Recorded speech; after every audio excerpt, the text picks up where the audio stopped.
Good morning, guys.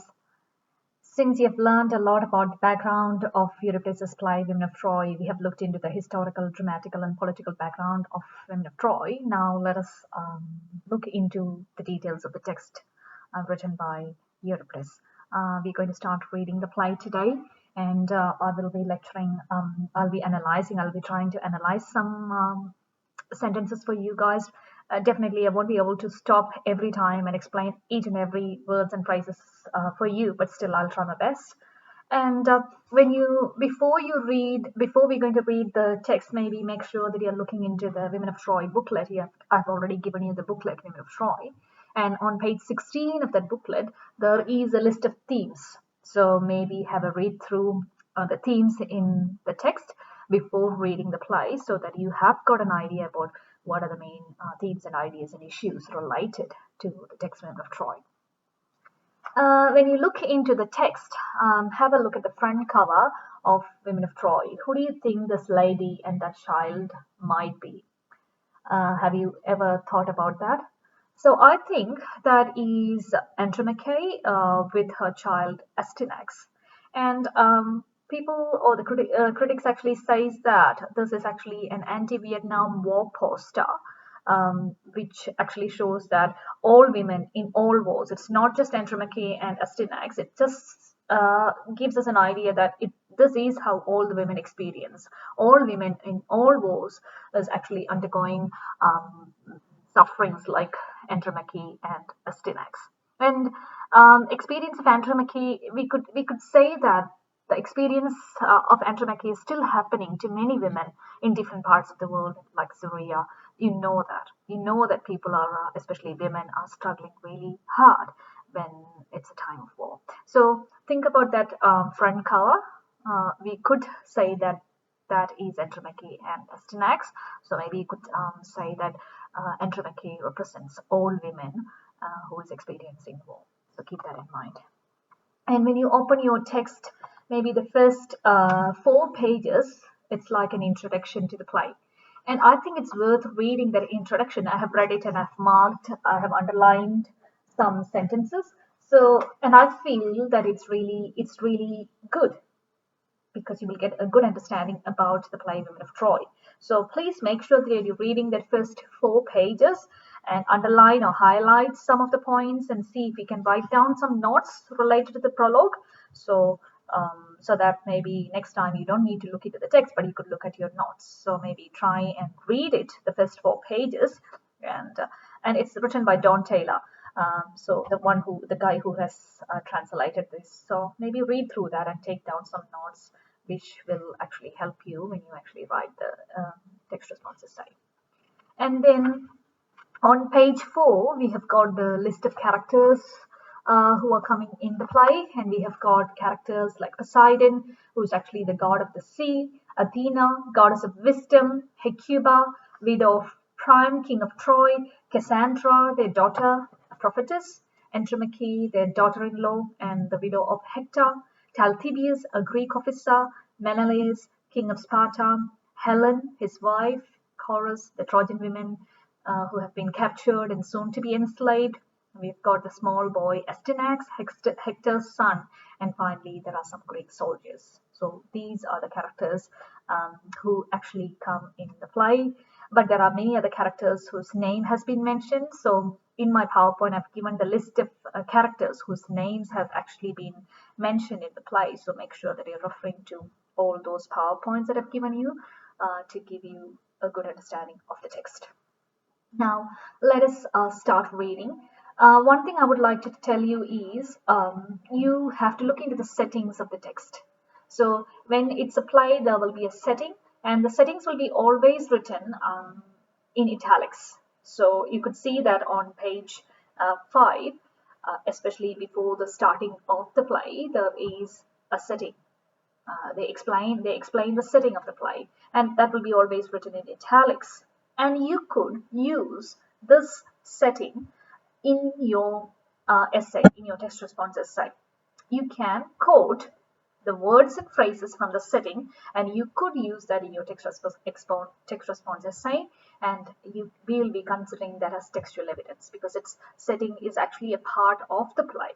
So you have got complete freedom to quote from the settings which is written in italics. See if you can use that in the play, and if it's really relevant to the play, it is relevant to the play, but if it is relevant to the point that you are discussing in your essay, you can definitely quote and make sure that you're putting it in double quotes when you mention that in your essay, because that is actually a textual evidence. So even if you haven't got a quote in one part of your paragraph, you can still use the setting and we'll be considering that as textual evidence. So keep that in mind.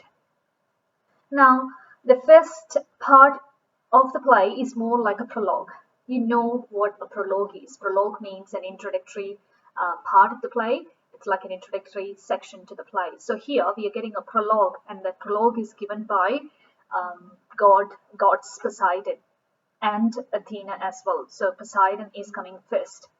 And the first 2 pages is actually a monologue, opening monologue by Poseidon. So it's a monologue given by Poseidon. So if you are going to refer to some words and phrases, or if you're going to refer to this part of the play, you can say, or you can use, in order to get a meta language, you can say that in the opening monologue by Poseidon. So thereby you're getting a free meta language there, opening monologue, because monologue is a meta language, and you know that meta language is really important for the text response essay, and it's a part of the rubric as well. So you could use the phrase in the opening monologue by Poseidon, and then you could quote whatever it is said, whatever Poseidon says in the prologue. So try and write it down. So at the top of that page, at the right hand corner, maybe write prologue, and you could also say that this is an opening monologue written by Poseidon, or monologue by Poseidon. Now let us start reading. The ruins of Troy. Hecuba is lying face down and quite still. Enter the god Poseidon. Look at the first phrase of the setting. It says the ruins of Troy. So the audience is immediately alerted to the physical destruction of the city of Troy. It is completely in ruin. Hecuba is lying face down and quite still. We know that Hecuba is the queen of Troy. And look at her posture. She is lying down, face down, and quite still. So we could see that she is in a very pathetic position. When I told you the tragedy, I told you that in order to be a tragedy to be a real good one, it should have, or it should reflect the downfall of a person of high position, whether it be a king or a queen or a god. And here we could actually see the downfall of the queen of Troy, who is actually Hecuba. Hecuba is now like a slave. She is about to be a slave to someone else.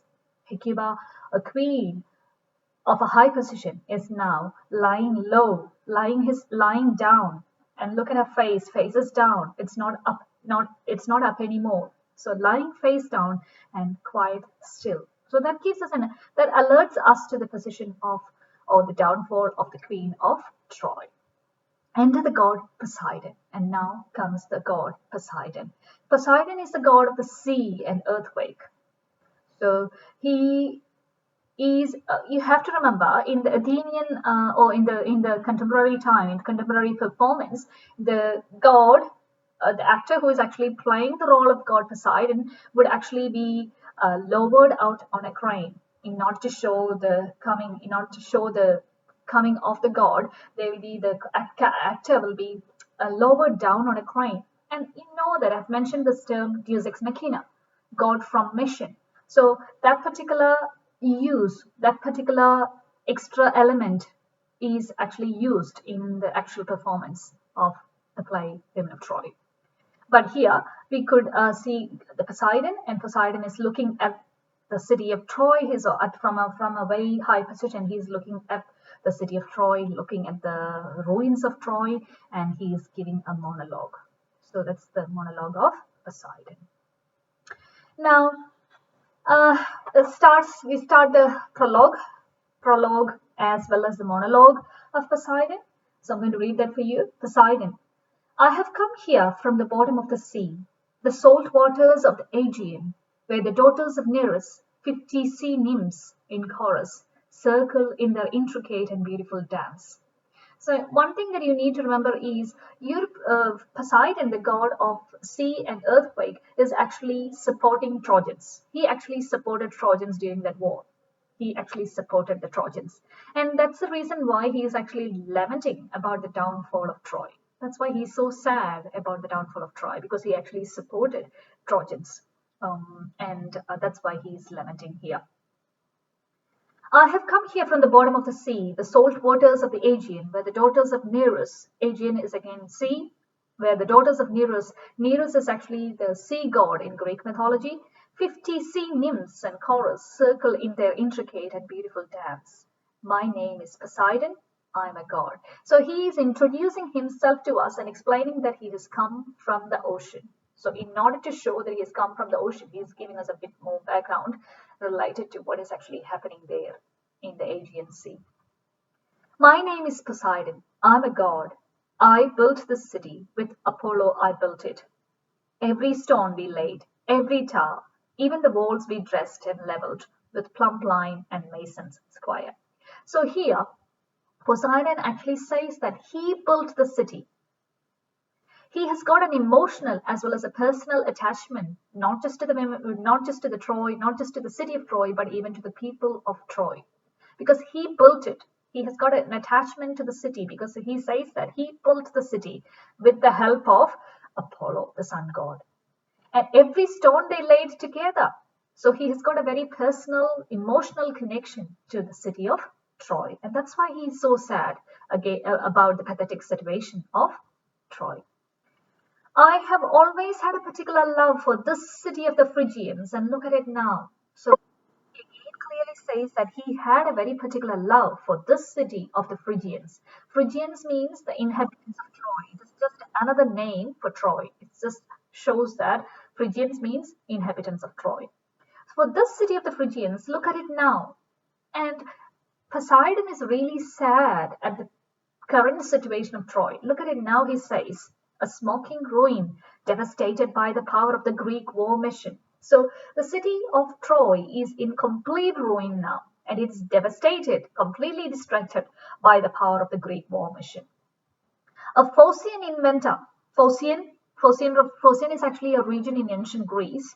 So a Phocian inventor by the name of Epius, who lived on Parnas with skills he learned from Athena and probably with her help, designed and built a horse whose capacious belly was pregnant with armed commandos and managed to get it together with its murderous payload. So here we are getting the idea that a Phocian inventor, Epius, so Epius is the one who is the actual architect of the wooden horse. We know about the story of the wooden horse. I've given you the background about the wooden horse and the Trojan horse. So here, Poseidon actually mentions to us that, or points to us that it is Epius who has actually constructed, he is the architect, he is the one who constructed the wooden horse, with whose help, definitely with the help of Athena, the goddess Athena. You know, Athena is a goddess of wisdom as well as war. So with the help of Athena, Epius has actually made or constructed the wooden horse with the skills he learned from Athena and probably with her help. So here Poseidon tells us that Epius has actually built the horse with the help of goddess Athena. A horse whose capacious belly was pregnant with armed commandos. Capacious means able to hold, which means having the capacity, able to hold, contain large amounts. So that horse had a capacious belly, you know that, because the commandos were hiding inside with armed commandos and managed to get it together with a murderous payload inside the walls so that no one in the future will ever forget the stratagem that goes by the name of the wooden horse, nor the ferocious strike force it concealed. And now the temple gardens are deserted. So Poseidon takes our attention to the temple gardens, and he says that look at the temple gardens. Temple gardens are completely deserted. There's no people there. Temple gardens are deserted, and puddles of blood smear the sanctuaries of all the gods. Look at the imagery. The puddles of blood is actually smeared the sanctuaries. So that imagery, that is a very clear, vivid imagery. Imagery reveals the effect or the extent of the destruction, that has happened as a result of the war. And that's why he says that the city is in completely in smoking ruin. And again, one more imagery, it's in puddles of blood. Puddles of blood smear the sanctuaries of all the gods. King Priam lies dead. We know that King Priam is the king of Troy. He lies dead on the steps of the temple of Zeus, protector of the city. So Zeus is the god, he is the main god, he is the king of gods. At his temples, at the steps of the temples of Zeus, Priam, the king of Troy, lies dead. More gold than can be counted, and anything soldiers can loot find its way down to the Greek ships. And all they are waiting for now is a following wind, so that after 10 years and 10 sowing seasons, they can joyfully set eyes on their wives and children, these Greeks who brought an army to sack Troy. So here he says that more gold that can be counted, and anything which is really precious has taken by the Greek soldiers, and they have been carrying that to their Greek ships. And all they are waiting for now is a following wind. So we audience are alerted to what is actually happened, what's actually going to happen to the Greeks after the success, after they are going back to their homes, but they are going to face strong winds. They are waiting for now is a following wind, so that after 10 years and 10 sowing seasons, they can joyfully set eyes on their wives and children.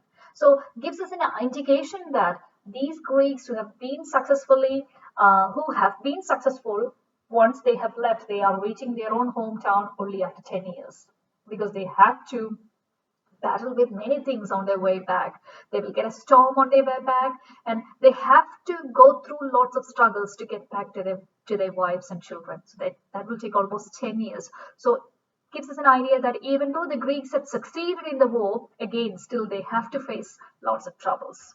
They can joyfully set eyes on their wives and children, these Greeks who brought an army to sack Troy.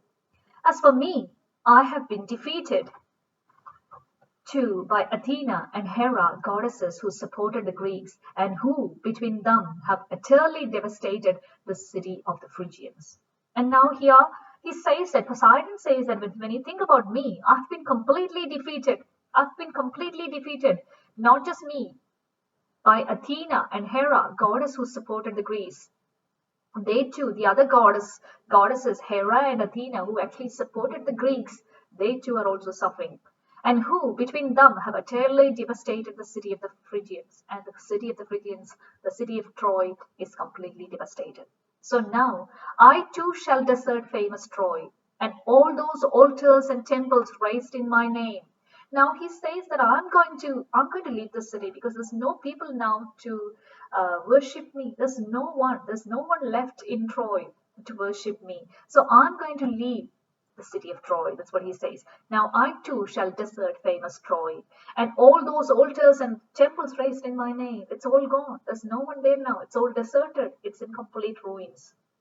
For when a town is destroyed and becomes a wilderness, all worship ceases, and there is no longer anything left worth a god's consideration. See, now the god actually feels that he is a bit lonely. There's no people to worship him. And he actually says that this is what happens in a town. When a town is completely destroyed and becomes a wilderness, everyone stops worshiping people, because worshiping gods. All worship ceases, all worship completely stops, and there is no longer anything left worth a god's consideration. So there's nothing for me to stay here. That's why I'm going to desert Troy, the city of Troy. Now the river bank of the Scamander echoes with the screams and moans of captured women, as various Greek lords draw lots for them, and they become their slaves. Now Poseidon again makes it clear that the river bank of the Scamander echoes with the screams and moans of captured women. So the river bank, we could hear the echoes of the screams and moanings of captured women. And look at the personification. We know that the Scamander, the river bank cannot echo anything but personification. The river bank of the Scamander echoes with the screams and moans of captured women. And again, this is more like a sensory imagery. It's more like a sensory imagery, and the audiences are positioned to actually feel pity for these women who have been taken as slaves. As various Greek lords draw lots for them. So what have they been doing? The Greeks, they are drawing lots so that they could get the best from these women. They are drawing lots and they're making them slaves, their own slaves. They become their slaves. Arcadian princes draw some, Thessalians others, and the princes of Athens, Theseus' descendants, get their share. All the women of Troy who have not yet been allocated are in the building here. So each and every woman have been allocated to the Greeks as their slaves.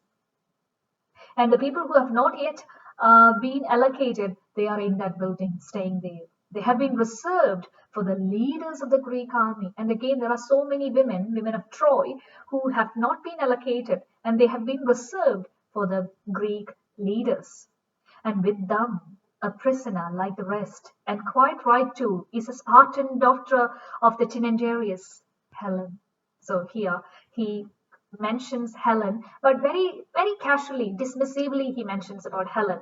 So out of those people or those women who are in that building, there is Helen, the Spartan daughter of Tyndareus. You know that I told you Tyndareus is the acknowledged, the putative father of Helen, acknowledged father of Helen. So there lies Spartan daughter of Tyndareus, Helen. So very dismissively, casually, Poseidon talks about Helen. But look at the next sentence. But to see the future true face of misery, you need to look no further than the poor creature lying here in front of the gate, Hecuba. Now, audience has been pointed or highlighted to the situation of Hecuba, the queen. And Poseidon says that you don't need to look any further. You just need to look at Hecuba, the poor creature, lying there in front of the gate, whose unnumbered tears match the numberless dead she grieves for. So her tears is unnumbered, and that unnumbered tears is matching the numberless dead she grieves for. So who else is she grieving for? She is grieving for her daughter Polyxena, has been secretly and brutally murdered at the tomb of Achilles in payment for his death. So Polyxena has been murdered in the tomb of Achilles. Priam is dead. Her husband is dead. Priam is dead too, and her sons by him, and her daughter Cassandra, the frenzied visionary. Cassandra, what happens to Cassandra? Cassandra is called as a frenzied visionary. Everyone considers her as a crazy person. Cassandra, the frenzied visionary, whom even the god Apollo left untouched as a virgin, Agamemnon intends to make his concubine.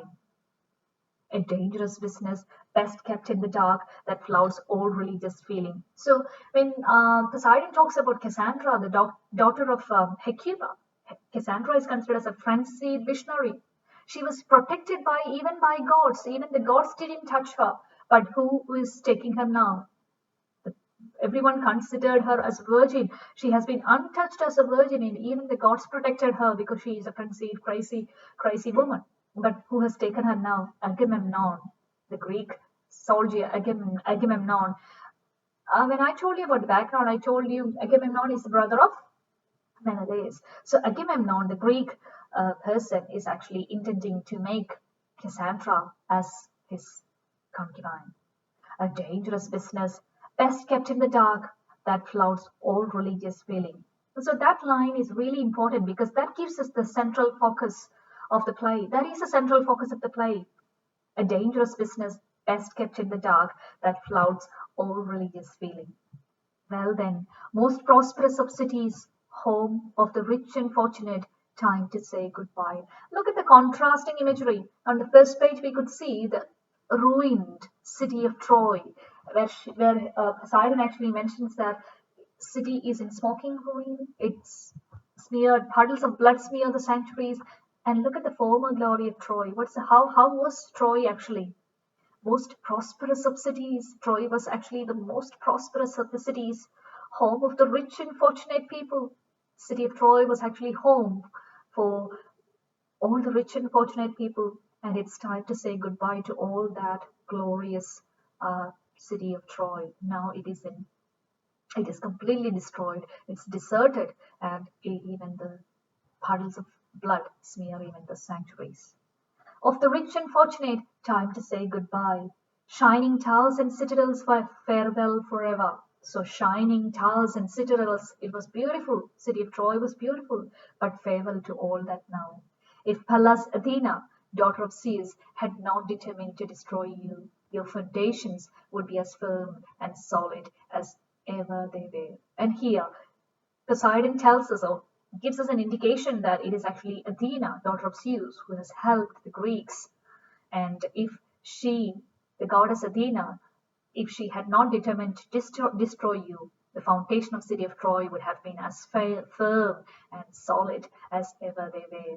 So this actually we could see the lamentation of the god Poseidon, because he is so much connected to the city of Troy, because we know that he says that he's the co-founder of city of Troy, and that's why he's got that kind of a personal and emotional connection, not just to the city of Troy, but even to the inhabitants of Troy, to all the Phrygians.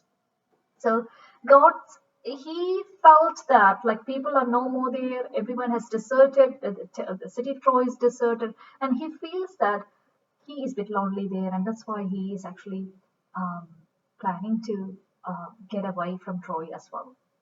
See, even though the fates of these women are really clear, the brutalities done to these women of Troy are clear, and Poseidon has got their emotions, but he's not doing anything to help them.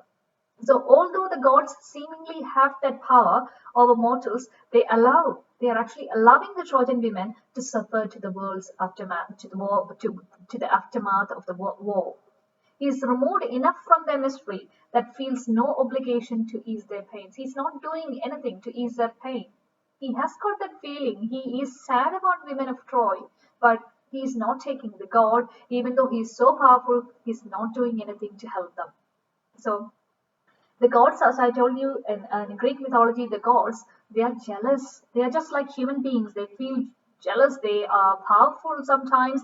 They are petty at times. They fight each other. So he has got these kinds of pathetic and empathetic feeling towards women of Troy, but he's not doing anything to help them from the aftermath of this war.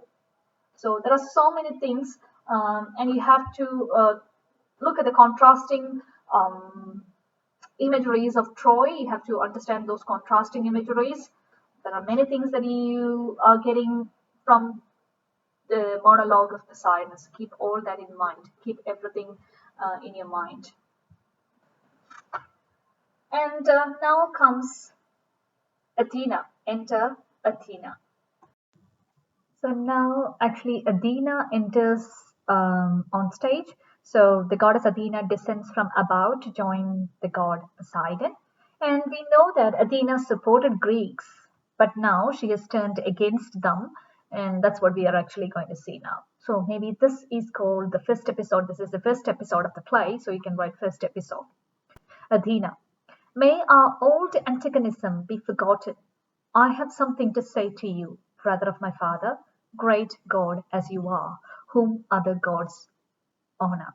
So here, Athena is descending onto the stage and joins with Poseidon, and she acknowledges Poseidon's superiority and power, and she hopes that they can talk despite being on the opposite side of the war.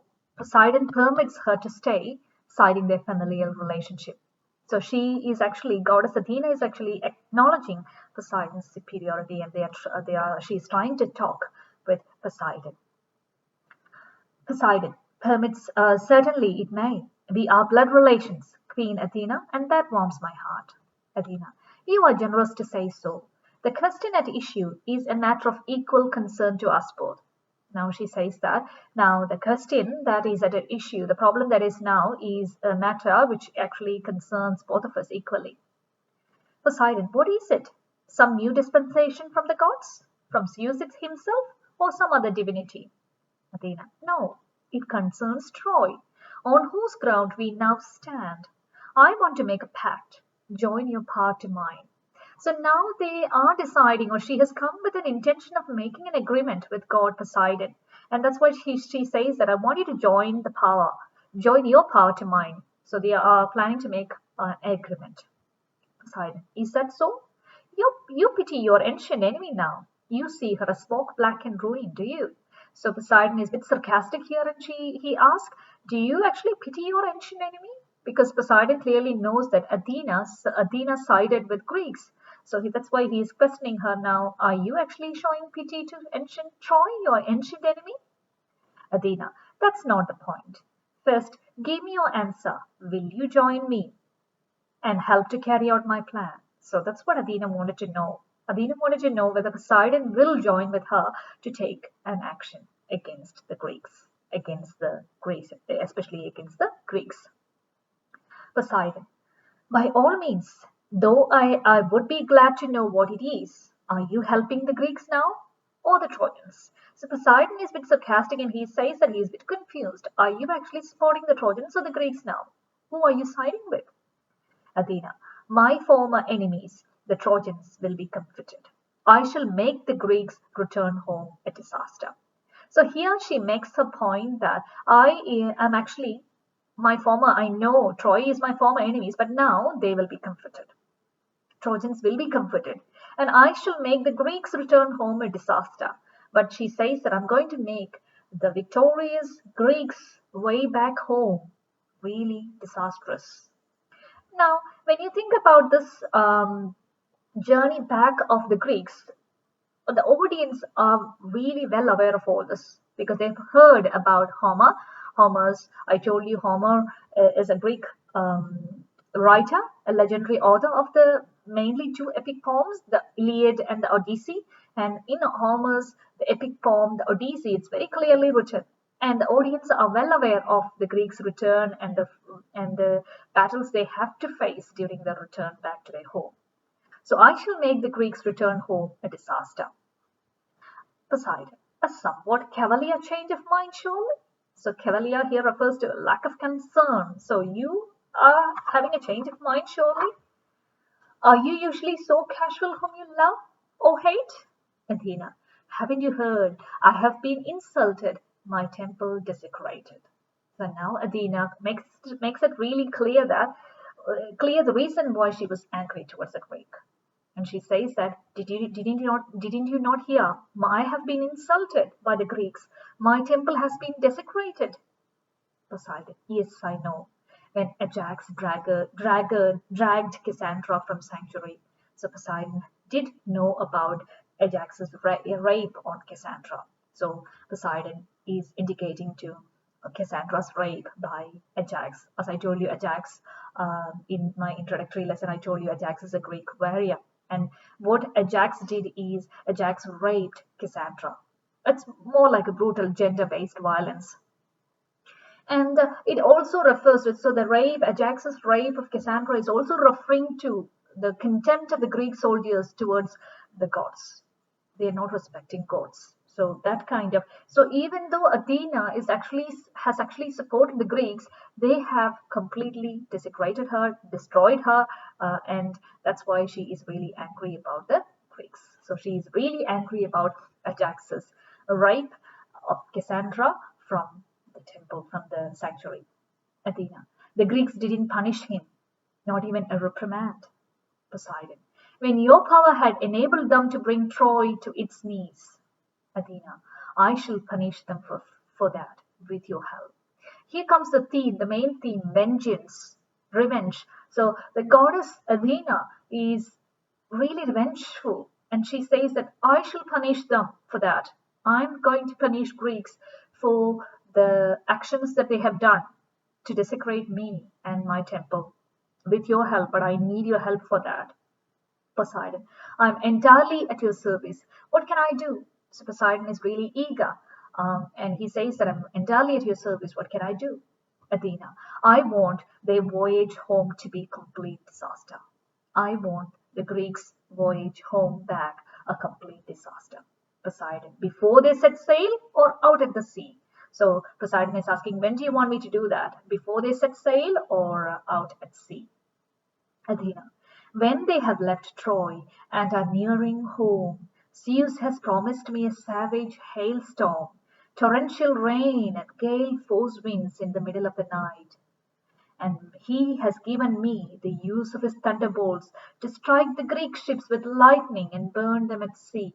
So Athena makes it really clear that when they have actually left Troy and when they are nearing their home, Zeus has actually promised me that Zeus will bring savage hailstorm and torrential rain and even the thunderbolts to strike the Greek ships with lightning and burn them at sea. Your task now, Athena makes it clear that Poseidon, your task will be to make the Aegean heave with mountainous waves, every third wave even higher than the rest, and swirl and eddy the salt waters with dangerous whirlpools, and fill the whole bay of Euboea with floating corpses so thick you could walk on them. Look at the graphic imagery used by Euripides, graphic imagery of violence and death, because Athena wants Athena wants Poseidon, the god of sea and earthquake, earth to make earthquakes, the big mountainous waves. Every third wave should be even higher than the rest. And the swirl and eddy of the salt waters with dangerous, there should be whirlpools and fill the whole bay of Euboea with floating corpses. There should be dead bodies everywhere, so thick you could walk on them. Look at the vivid graphic imagery of death and violence, so that the Greeks will learn their lesson and in future respect my temples and fear the power of the gods. So the whole point Athena is making is that the mortals, people should learn to respect gods. They should learn a lesson here, at least to respect me from now on, because they have to respect my temples and they have to have that fear of the power of the gods. And that's the reason why she is having that vengeance, taking that revenge towards Greeks. Look at the gods, as I told you before, the Greek gods are vengeance, they are jealous, they are like human beings. So this part is really important. So when Athena talks about what is actually going to happen to the Greeks on their way back home, you have to remember Athena, Poseidon, and even the audience, the Athenian audience, know about all this, what is going to happen. But this truth is actually hidden to the Trojans and the Greeks. The Trojans and the Greek victors doesn't know that they are going to have these kinds of a life later on. So the whole idea is known to the gods as well as to the audience, but this knowledge is actually completely denied to the Greeks and the Trojans. In this moment, the gods' allegiance, their agreement to each other, and their shared belief that mortals who act recklessly need to be taught a lesson actually overrides any kind of partisan allegiances they had to Greek or Trojan forces. So here, the gods are joining together with their power to take that revenge upon the Greeks. So there are some points that you have to remember, especially with Athena fighting against Troy. She has come here to Poseidon with a proposal to punish the Greek army. And that's the proposal that she is making. And the reason why she is bringing that proposal or taking that proposal is because Ajax raped Cassandra in her temple. And Athena sees this as an act of great disrespect. Even though she sided with Ajax and the Greeks for their war, they haven't actually respected her.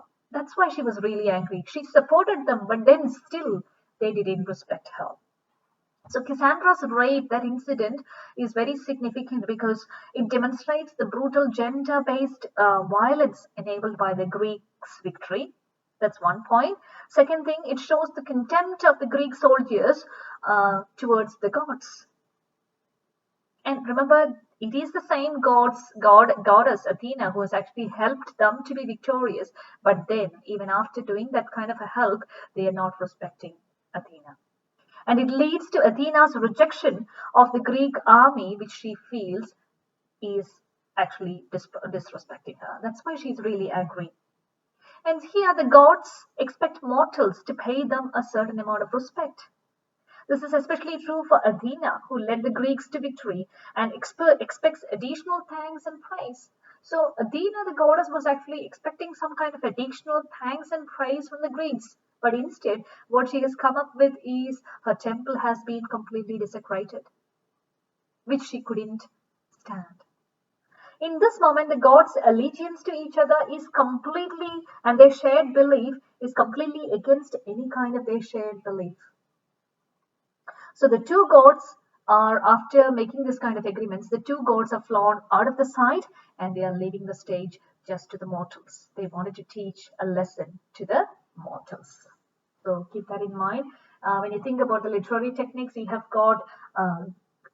you have got the graphic imagery of violence and death, as I told you, especially in that line, with floating corpses so thick you could walk on them. Graphic imagery, violence, graphic imagery of violence and death. So that whole speech of Athena is actually highlighting the futility of Greeks' victorious celebration. Though they are victorious, they are going to face lots of troubles on their way back home. So the futility of the victory is actually shown by Athena in that particular uh, speech by Athena, and they are making an agreement. They are coming to an agreement, and then finally deciding to destroy the Greeks. Also, you have to remember it is really significant that the play actually begins with both the gods' departure. Poseidon made no effort at all to prevent any kind of atrocities against Polyxena or Cassandra, or he didn't even bother to console the grieving Hecuba. He could have helped them, he could have helped the Trojan women, but he didn't do anything. He's concerned with his own. Moreover, he's concerned with his own personal loss. He's not concerned about the people. He's more selfish and he's thinking about his own loss. And he remains distant and aloof and he fails to save the surviving Trojans. So, what might Euripides be suggesting through this, through the monologue of Poseidon, through the words and phrases of gods? I think Euripides might be suggesting that the mortals cannot understand the actions of the gods, and that they should not look to the gods to intervene in their lives, no matter how deserving they may be. Because even though people are asking or intervening to gods, they are not helping them. See, the Trojan women are in complete destruction. They are suffering, they are lamenting, but the gods, Poseidon and the goddess Athena, are not doing anything to help them. And even though they are doing something to the Greeks, that's not because of their pathetic feeling towards the Trojans. Why did Athena decided to take revenge against Greeks? It's not because the Greeks have made the Trojan women to suffer. No, the only point that Athena makes clear is that she is taking the vengeance, so she is having the revenge because Ajax actually desecrated her sanctuary temple. That rape that has been done, especially in front of that sanctuary, that was what actually irritated Athena.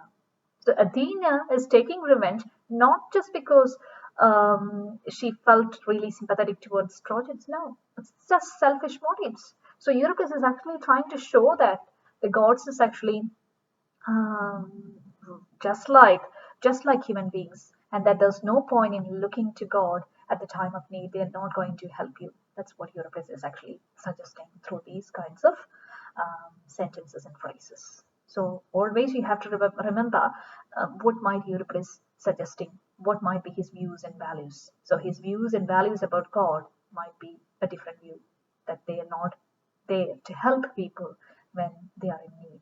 So keep that in mind. Now Poseidon talks again, and he says to Athena, Athena, you need not waste more words. I shall do that with pleasure. The whole Aegean, from the shores of Mecynus and the rocks of Delos to Skyros and Lemnos and the headlands of Capheria and the open salt sea, I shall whip up to a foam, so that the number of the drowned will be beyond counting. So now Poseidon is agreeing to Athena's suggestion, and he says that I shall whip up to a foam so that the number of the drowned will be beyond counting. Again, graphic imagery. Euripides uses graphic imagery to show the vengeance and the revenge of gods and goddesses. You get off to Olympus now. Get hold of the thunderbolts and watch your opportunity when the Greeks' fleet casts off for home. When a man sacks a town and destroys everything, even sacred temples and the tombs of the dead, he is asking for trouble. So Poseidon emphasizes that when a man is actually destroying a town and destroys everything, even the sacred temple, then he is actually asking for trouble. That say the same destruction sooner or later will fall on his own head. So the same destruction that they have done to other people will be soon falling on their own head. So here, Euripides, I think this is pointing to the atrocities Athenians have committed to the Milos, people living there. I told you in the background that they have attacked the Milos, people of Milos, and they have taken everyone as slaves. So I think this is more like Euripides is actually like being a prophet here, and it's actually, I think this is an evidence of prophetic nature of Euripides' play, given Athenians fall to the Spartans in 405 BC. So I think he is referring to the actual situation that the actual action that they have done to other people, and he's emphasizing that, see, if you have done something wrong, then that is going to get back to you sometime or the other. And now exeunt Athena and Poseidon. Now the gods, both of them, have flown and leaving the women of Troy, leaving the citizens of Troy to themselves. Again, gods and goddesses are not helping them anymore and leaving them alone in their own troubles and sufferings.